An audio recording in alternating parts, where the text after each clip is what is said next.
வந்து எட்டி பார்க்குறேன், ஒரு பையன் உட்காந்துருக்காங்க, யூகேஜி படிக்கிறான். அந்த பயலை போட்டு வந்துரு வந்துரு அப்படிங்கிறான். அவன் எனக்கு பசிக்குது, தோசையை தந்துரு தந்துரு. ஏன் நான் ஒண்ணு சொல்றேன், உங்கள் கனவுகளை நிறைவேற்றுவதற்கு அவர்களை ஒருபோது சார் நீங்க சொல்றது இனிமேல் நாங்க மாறிக்கிறோம். இதான் குழந்தை வளர்ப்பு.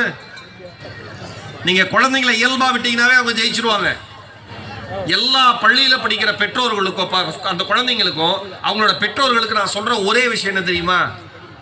எந்த பெற்றோர் தன் குழந்தை அந்த குழந்தைகள் நிச்சயம் வாழ்க்கையில் வெற்றி அடையும், எந்தவித மாற்றமும் இல்லை. பல பேரண்ட்ஸ்க்கு சந்தேகத்திலேயே வாழ்றது. இது ஓகேவா, சொந்தக்காரன் அந்த ஸ்கூல்ல சேர்க்கலான்னு சொன்னானே அது ஓகேவா, வீட்டில் இல்லாமல் இருந்தால் எனக்கு ஓகே, எங்கேயாவது அமுச்சு விட்ருக்கு, ஏதாவது பண்ணியிருக்கடா என்னங்க போட்டு நாலா பக்கம் அவளை அமுத்தி. நீங்கள் யோசிக்கிறீங்களா, நீங்கள் இங்கே எங்கள் ஸ்போர்ட்ஸில் ஒரு பையன் ஆங்கரிங் பண்ணுறானே, தம்பி பேர் என்னடா, பூங்கு, எவ்வளோ நல்ல விஷயம். இதில் இதை அவங்க அம்மா அப்பாவை பாராட்டுறேன், பூங்குட்டனோட அம்மா அப்பாவை பாராட்டுறேன். பல பேர் வீட்டில் பேட்டை தொட்டா என்ன சொல்லுவாங்க, கையை ஒடிப்பேம்பாங்க. ஆனால் ஜெயிச்சு யாராவது குழந்தை வந்துருச்சுன்னா நீ தான் இருக்கிய, அவன் சொல்லுவான் நீ இருக்கிய. நான் ஒன்று சொல்லவா, எந்த குழந்தைக்கு எந்த நேரத்தில் எது ஒர்க் ஆகி அது எப்ப பெரிய ஆளா வரும்னு யாருக்குமே தெரியாது. முதல்ல நம்புங்க. இன்னைக்கு ஈரோடு மகேஷ் வந்து பேசுறாரு, ஒரு ஈரோடு மகேஷ் இப்படி வருவாருன்னு ஈரோடு மகேஷ் நினைச்சாரு. மகேஷா இருந்தப்ப நான் நினைச்சேன் ஒரு பேச்சாளர் தான் வரணும், வாழ்க்கையில ஒரு ப்ரொஃபஷனல் ஸ்பீக்கரா தான் போகணும், அதுக்கு தமிழ் தான் எடுத்து படிக்கணும். நான் 8ஆவதுல கற்பனை பண்ணேன். எங்க அம்மா அப்பாட்ட போய் சொன்னேன். எங்க அம்மா அப்பா சொன்ன வார்த்தை, உன் வாழ்க்கை நீயே முடிவு செய்து கொள், ஆனால் ஒருவேளை அதில் தோற்றால் நீதான் பொறுப்பு. வெற்றி பெற்று இன்னைக்கு இந்த இடத்துக்கு வர்றதுக்கு எனக்கு 15 வருஷம் ஆச்சு. 15 ஆண்டு கால உழைப்புக்கு பிறகுதான் மகேஷ் ஈரோடு மகேஷா மாதிரி வெளியில உலகத்துக்கு தெரிஞ்சது. எல்லாத்துக்கும் டைம் எடுக்கும். உடனே உங்க குழந்தை உடனே நம்ம ஊர்ல 4 ஏக்கர் நிலத்தை வாங்கி போட்டு என் புள்ள வாங்கி கொடுத்ததுன்னு சொல்லணும். அதுக்குள்ள உங்க புள்ள மக்கும், அது செத்து சுதாமாயிரும். ஓடு ஓடு ஓடு ஓடு ஓடுன்னு சொல்லாதீங்க. பள்ளியை நம்புங்க, ஆசிரியர்களை நம்புங்க, ஆசிரியர்களை மதிங்க. இங்க இருக்கிற பெற்றோர்களுக்கு சொல்றேன், இந்த ஜெனரேஷன் பேரண்ட்ஸ்க்கு ஒரு பெரிய ஸ்கூல்ல வேலை செய்யற ஆசிரியர்கள் எல்லாம் வீட்டுல வேலை செய்யறவங்க இல்ல. நான் அடிக்கடி சொல்லுவேன், என்றைக்கு இந்த சமுதாயம் ஆசிரியர்கள் கை சமுதாயமாக மாறி போனோம், அவங்க கையில குச்சி இருக்கிற வரைக்கும் படிக்கிறவன் ஒழுங்கா இருந்தான். என்னைக்கு எல்லாம் அம்மா அப்பாவை சேர்ந்து அந்த குச்சியை புடுங்கினாங்களோ படிக்கிறவன் எல்லாம் கெட்டு போயிட்டான். வகுப்பறையில பாடம் நடத்துற சாரை சுத்தி டான்ஸ் ஆடுறான், வகுப்பறையில டீச்சரை கத்தியால குத்துறான், வகுப்பறையில கூட படிக்கிற பையனை கல்லா. நீங்க எல்லாம் படிக்கிறப்ப இங்க இருக்கிற அத்தனை பேருக்கு சொல்றேன், நீங்க எல்லாம் படிக்கிறப்ப என்ன நம்ம அம்மா அப்பா என்ன சொல்லி விட்டுருப்பாங்க, கண்ணை மட்டும் விட்டுருங்க. எங்க அப்பா அதை சொல்லி சேர்த்தேன். நான் எங்க அப்பாட்ட கேட்டேன், ஏன்பா கண்ணை மட்டும் விட சொன்னேன், அடிச்சு முடிச்சோம் வீட்டுக்கு வரதுக்கு வழி தெரியணும்லடா, மனசாட்சி இல்லாத தந்தையே அப்படின்னு நினைச்சேன். ஆனால் என் தந்தை செய்த கண்டிப்பும் என் தந்தை காண்பித்த கண்டிப்பும், ஒரு பக்கம் என் தாய் காண்பித்த அன்பும், என் ஆசிரியர்கள் வழிநடத்தியதுதான் இந்த மேடையில் உங்கள் முன்னால் சிறப்பு விருந்தினராக நிற்பதற்கு நான் தகுதியான மனிதராக மாறியிருக்கேன். நீ மாறணும். அப்ப மட்டும் வராதீங்க, அப்ப அடிக்கடி வாங்க, டைம் இருக்கிறப்ப வந்து பாருங்க, அனுமதி கேளுங்க, என்ன பண்றான், எப்படி இருக்கான், நடத்தை எப்படி இருக்குன்னு கேளுங்க, வீட்டில் எப்படிலாம் இருக்கான், ஸ்கூல்ல எப்படி இருக்கான் கேளுங்க, தவறே கிடையாது. எங்க அப்பா சார் நான் எம்ஃபில் படிச்சு முடிக்கிற வரைக்கும் சார், எம்ஃபில் தமிழ் படிச்சு முடிக்கிற வரைக்கும் எங்க அப்பா வருஷத்துக்கு 4 தடவை வருவார். ஒவ்வொரு காலாண்டும் எங்க அப்பா விசிட் பண்ணுவார். நான் ஹாஸ்டல்ல தங்கி படிச்சேன், பிலிட் தமிழ்ல இருந்து, BLit Tamil, MA Tamil, MPhil Tamil 3மே ஹாஸ்டல் தான். ஒவ்வொரு 3 மாசத்துக்கு எங்க அப்பா வந்து எங்க காலேஜ் ஹெச்ஓடி ஒழுங்கா இருக்கான்னு கேட்டு போவாரு. அப்பா வருவாரு, கேட்பாரு, நம்ம கரெக்டா இருக்கணும், நம்மளை நம்பி அப்பா தனியா விட்டுருக்காருங்கிற பொறுப்பு என்கிட்ட இருந்துச்சு. நான் ஒண்ணு சொல்லவா, எந்த பெற்றோர்கள் தன் குழந்தைகளை நம்புகிறார்களோ அந்த பெற்றோர்களின் நம்பிக்கையை குழந்தைகள் கைவிட்டு ரொம்ப முக்கியம், ரொம்ப ரொம்ப முக்கியம் பிள்ளை வளர்ப்புல. இங்க இருக்கிற நம்ம ஊர் பக்கம் இருக்கிறவங்க நிறைய எக்ஸ்போஷர் இருக்காது. நீங்க ஒரு குழப்பத்திலே இருப்பீங்க. ஐயோ எப்படியாவது குழந்தை ஜெயிச்சிடணும்னு மட்டும் தான் தெரியும். அதுல என்ன பண்ணுவீங்க? உங்க அன்பை கண்டிப்பா காமிப்பீங்க. காமிக்காதீங்க. தொடர்ந்து கண்டிக்கப்படுகிற குழந்தைகள் தவறுகள் நிறைய செய்ய கற்றுக்கொள்கிறார்கள். ஞாபகம் வச்சுக்கோங்க. போய் ஸ்மார்ட்டா பேசுவான். யார்கிட்ட எப்படி என்ன பேசினா தெரியும். உனக்கு என்ன பேசினா காரியம் நடக்கணும் உனக்கு தெரியும். கவனமா இருங்க. உங்க குழந்தைங்களுக்கு நம்பிக்கையை மட்டும் கொடுங்க. பள்ளி முழுமையா சப்போர்ட் பண்ணும். பள்ளியை முழுமையா நம்புங்க. ஸ்கூலை முழுமையா நம்புங்க. ஆசிரியர்களை முழுமையா நம்புங்க.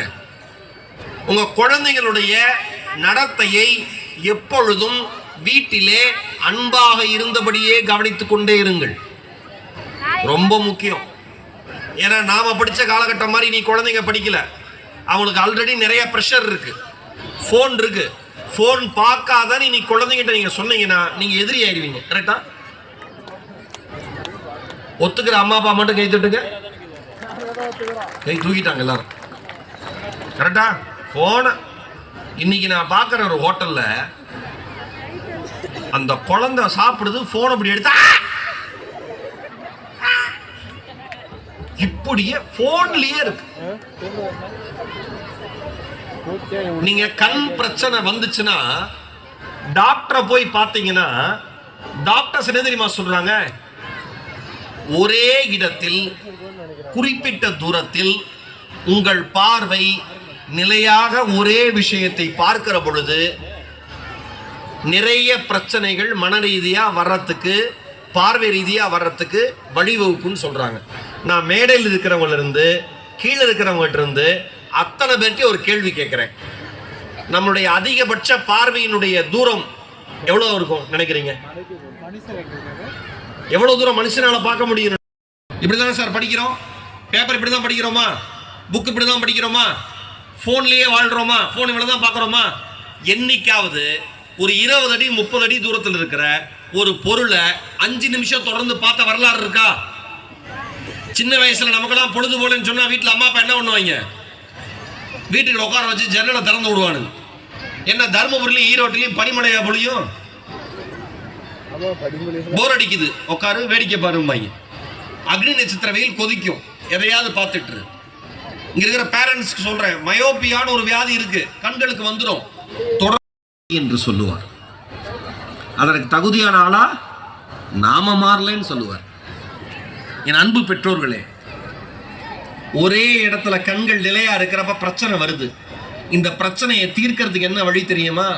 உங்க குழந்தைங்களை விளையாட அனுமதிக்கணும். ஏன் விளையாட அனுமதிக்கணும்? இப்ப பூங்குன்றன் பேட்மிண்டன் விளையாடுறானே, இப்படியே நின்றுட்டு நேரா வரும், ஷட்டில் இப்படியே அடிச்சுக்கிட்டு இருப்பான். அப்படிதான் அடிப்பே தம்பி. ஓடுவியா? கோட் ஃபுல்லா ஓடுவியா? கரெக்டு தானே? கண்கள் அங்க இங்க இங்க இங்கன்னு போயிட்டே இருக்கணும். ஒரு ஃபுட்பால் விளையாடுறான், ஒரு கொக்கோ விளையாடுறான், எல்லா இடத்துலயும் கண்கள் மாறி மாறி மாறி அசைவுகள் இருந்துட்டே இருக்கணும். ஒரே இடத்துல பார்வை இருக்கக்கூடாது. ஏன் விளையாடணும்? உங்கள் குழந்தைகளுக்கு தோல்விகள் பழகணும்னா விளையாடணும். இன்னைக்கு இருக்கிற குழந்தைங்க சின்ன சின்ன தோல்விக்கு கூட உடைஞ்சு போயிடுறாங்க. நீட் எக்ஸாம்ல கிளியர் பண்ண முடியலையா, உடனே அந்த குழந்தை சூசைட் அட்டன் பண்ணுது. உடனே வீட்டில் விட்டு சொல்லாம ஓடி போயிருது. எதையுமே அந்த குழந்தையால வலியை தாங்க முடியல. நான் ஒண்ணு சொல்லவா? ஒரு நல்ல பிளேயர், ஒரு நல்ல விளையாட்டு வீரன், அவன் சக்சஸ்ஃபுல்லா வரணும்லாம் இல்ல, அவன் வெற்றி அடைஞ்ச விளையாட்டு வீரனா வரணும்லாம் அவசியம் இல்லை. ஒரு நல்ல விளையாட்டு வீரன் டெய்லி விளையாண்டா போதும். அவன் தோல்விகளை பழகுவான், தோல்விகளை கற்றுக்கொள்வான், எல்லாருடைய சேர்ந்து எப்படி இயங்குறதுங்கிறது தெரிஞ்சுப்பான். ஓ, கூட இருக்கிறவன் ஸ்ட்ரென்த்தை நாம யூஸ் பண்ணிக்கிட்டா நாமளும் லைஃப்ல மேல வரலான்னு தெரிஞ்சுப்பான். இன்னொன்னு, இன்னைக்கு தோத்தா நாளைக்கு ஜெயிக்கிறதுக்கு வாய்ப்பு இருக்கு. இன்னைக்கு தோல்வி மட்டும் நிரந்தரம் அல்ல, நாளை வெற்றிக்கும் வாய்ப்பு இருக்கிறது என்பதை விளையாட்டு மட்டும்தான் கற்றுத்தருங்கிறது அவனுக்கு புரியும். இப்ப அண்மையில உலகக்கோப்பை கேரம் சாம்பியன்ஷிப்ல 7வது கேரம் உலகக்கோப்பையில சென்னை காசுமேட்டை சேர்ந்த கீர்த்தனாங்கிற ஒரு பொண்ணு சாம்பியன்ஷிப் வாங்குச்சு.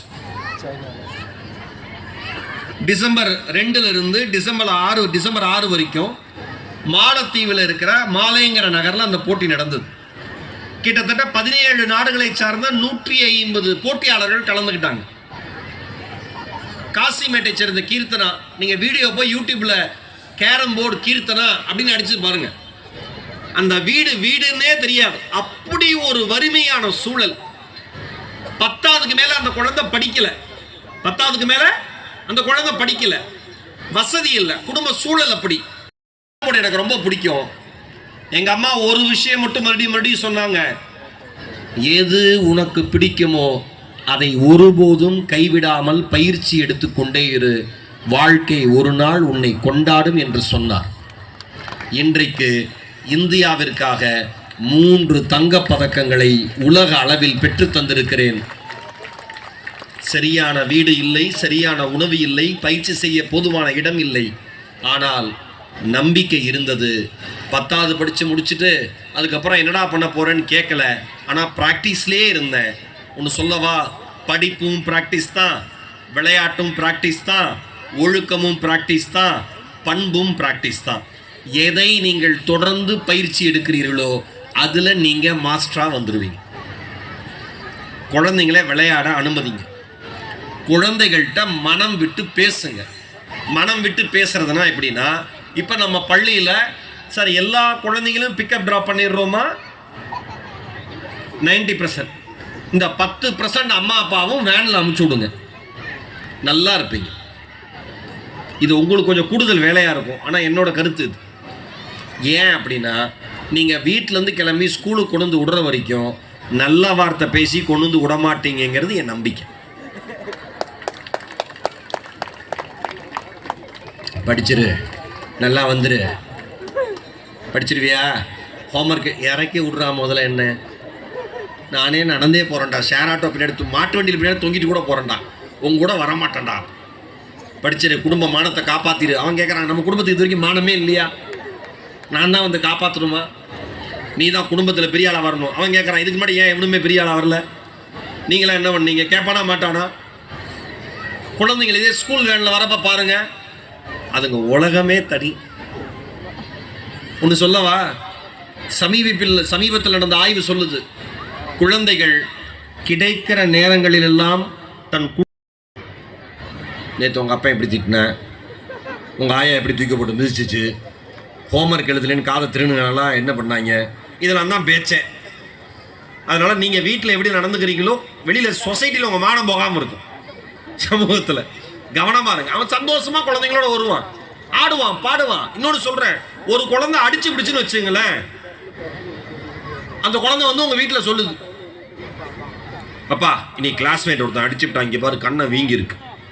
உடனே ஒரு குட்டி யானையை பிடிச்சிவிட்டு ஒரு 50 சொந்தக்கார ஏறி நேராக ஸ்கூல் காம்பவுண்டுக்குள்ள வந்து இறங்கிட்டீங்கன்னு வச்சுங்க, நான் இன்னைக்கு சொல்கிறேன், இந்த ஆனுவல் டேல எழுதி தரேன், உங்கள் குழந்தையை ஒருபோதும் ஒழுக்கமான குழந்தையாக உங்களால் வாழ்க்கையில் வளர்க்கவே முடியாது. என்ன தப்பு பண்ணாலும் எங்கள் அம்மா அப்பா கூட நிற்பாங்கங்கிற தைரியம் வந்துருச்சுன்னா உங்கள் குழந்தை தவறு செய்ய கற்றுக்கொள்ளும். அது வெளியிடத்தில் இல்லை, வீட்டுக்குள்ளேயே நாளைக்கு வரும். நம்புங்க. இது எல்லாம் நான் பேசுறது எல்லாம் சாதாரணமாக இருக்கும், மிகப்பெரிய உளவியல் உண்மைகள். இது அத்தனையுமே உளவியல் உண்மை. அதனால உங்கள் குழந்தைங்களை படி படி படி படி விட்டு துரத்தாதீங்க. நம்பர் 1, ஓகேவா? நம்பர் 2, பள்ளியையும் ஆசிரியர்களையும் முழுமையாக நம்புங்க. நம்பர் 3, தினமும் உங்கள் குழந்தைகளை விளையாட அனுமதியுங்கள். எக்ஸாம் டைம்லையும் விளையாடணுமா அப்படின்னு மனசாட்சி இல்லாமல் கேட்காதீங்க. அவன் மனுஷன், விளையாடுவான். நாமெல்லாம் சோம்பேறி ஆகி பல வருஷம் ஆச்சு, ஓகேவா? இன்னும் சோம்பேறியா இருந்தோம்னா வீட்டு வாசக்கதவை இடிச்சு தான் கட்டணும். அவன் விளையாடட்டும், அவன் சந்தோஷமா இருக்கட்டும். நல்லா புரிஞ்சுக்கோங்க, 1 மணி நேரம் அவனுக்கு பிடித்த விளையாட்டை அவன் உற்சாகமாக வெளியில் சென்று வியர்வை சிந்திவிட்டு விளையாட்டு வந்தான்னா அவனால 2 மணி நேரம் படிக்கிற பாடத்தை அரை மணி நேரத்தில் படித்து முடிக்க முடியும் என்பதை நம்புங்கள். ஏன்னா விளையாட்டு தான் ஃபோக்கஸ், விளையாட்டு தான் ஃபோக்கஸ். நம்பர் 3 என்ன சொன்னேன், உங்க குழந்தைங்களை டெய்லி விளையாட அனுமதிங்க. நம்பர் 4, உங்கள் குழந்தையை எக்காரணத்தை கொண்டும் இன்னொரு குழந்தையோடு ஒப்பிடாதீர்கள். குழந்தைங்க தான் கைத்தட்டும்.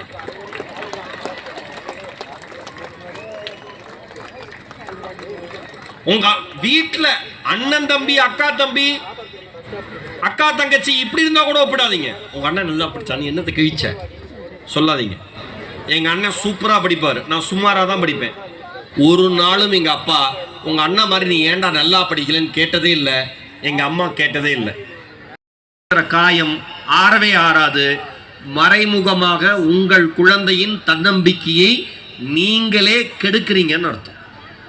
எந்த குழந்தையையும் எந்த குழந்தையோடும் ஒப்பிட்டு பேசவே பேசாதீர்கள். காயம் ஆறவே ஆறாது. மறைமுகமாக உங்கள் குழந்தையின் தன்னம்பிக்கையை நீங்களே கெடுக்கிறீங்கன்னு அர்த்தம். எந்த குழந்தையையும் எந்த குழந்தையோடும் ஒப்பிட்டு பேசவே பேசாதீர்கள்.